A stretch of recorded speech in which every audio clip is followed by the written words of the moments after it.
The president's talking. A lot of these the senators were working over the last 2 weeks. We've been telling you about the Democrats and Republicans coming together on a bipartisan framework for a proposed gun safety bill. It includes funding to help states implement red flag laws and seize guns from those considered violent, along with money for mental health and school safety and enhanced background checks for buyers under 21. And there's more. Texas Senator John Cornyn was one of the chief negotiators of the bill. He's kind enough to join us before his day really gets started. Senator, congratulations on getting this far. Most people are looking at what we know. It's kind of broad. Can we go over a few things? Certainly. All right. Number one, major funding to help states pass and implement red flag laws. A lot of gun owners are worried about that. What should we know? Well, we should know, first of all, there is no national red flag. These are states with existing programs, and a condition of the grants will be that they have a rigorous due process requirement. We are, after all, talking about a constitutional right.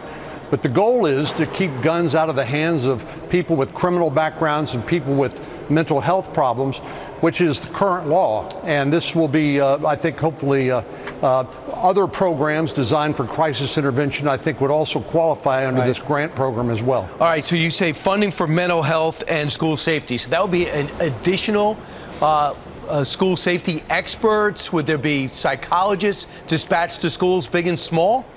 This is going to be from infrastructure to staffing to safety officers at schools. We want to come up with a model of best practices to protect our children in schools.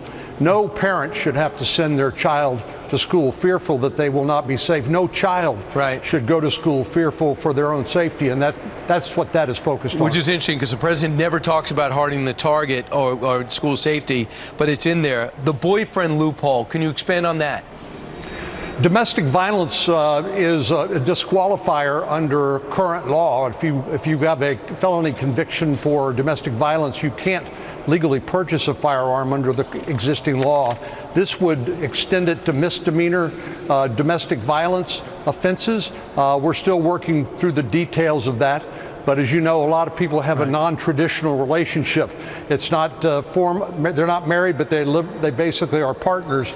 And this is designed to make sure that people who commit domestic violence and potentially would use firearms in that process are discouraged from doing so. So you have enhanced background checks for buyers under 21, but you can buy under 21. Some things that are not in there. High capacity magazines are not banned. Universal background checks are not there. Safe storage requirements for all firearms in houses, which would be logical, but that's not mandated. Also, license requirements to purchase all assault weapons. There's no 21-day waiting period. These are all things that the president wanted and Democrats wanted. Eric Schmidt weighed in. He's a Missouri Attorney General. He's concerned about the red flag laws. Let's listen. This is a very dangerous road to go down, and you'd be eviscerating two fundamental rights, a Second Amendment right and the right to due process along the way.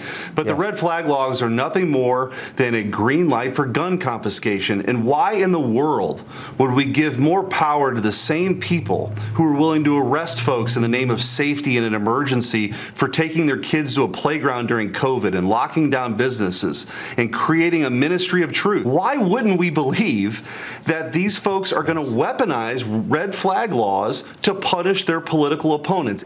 And this is a refrain that people really fear when they talk about the red flag laws. Do you understand where he's coming from? Well, I don't know whether the Attorney General has read what we've written. There is no national red flag law. I don't know whether Missouri has one. If they don't, they will not be forced to adopt one. Some states, red states like Florida and Indiana, have them, and they seem to be working relatively well. But again, there's no national requirement, and certainly one of the requirements of the funding will be the sort of rigorous due process that the Attorney General said concerns him. I think he'll be comforted by the requirements in the bill. But states that don't have red flag laws will not be compelled to pass them. Senator, I've been struck by the fact that I have not heard anyone playing pot. Senator Murphy the whole time did not come out and speak. Or you didn't come out and speak and say anything bad about the other guys for the first time in a long time. But the president has. The president's been very critical of the process along the way, whether they were sitting with Jimmy Kimmel or talking on the tarmac.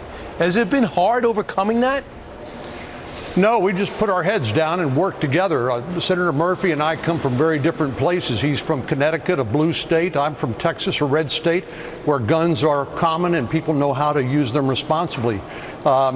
What we've done is try to find that common ground on things like background checks. We passed in 2018 the Fix NICS bill that arose out of the shooting in Sutherland Springs when the Air Force failed to upload felony and domestic violence convictions into the National Instant Criminal Background Check system. So the shooter was able to lie and buy a firearm and kill a lot of innocent people at a little Baptist church outside of San Antonio.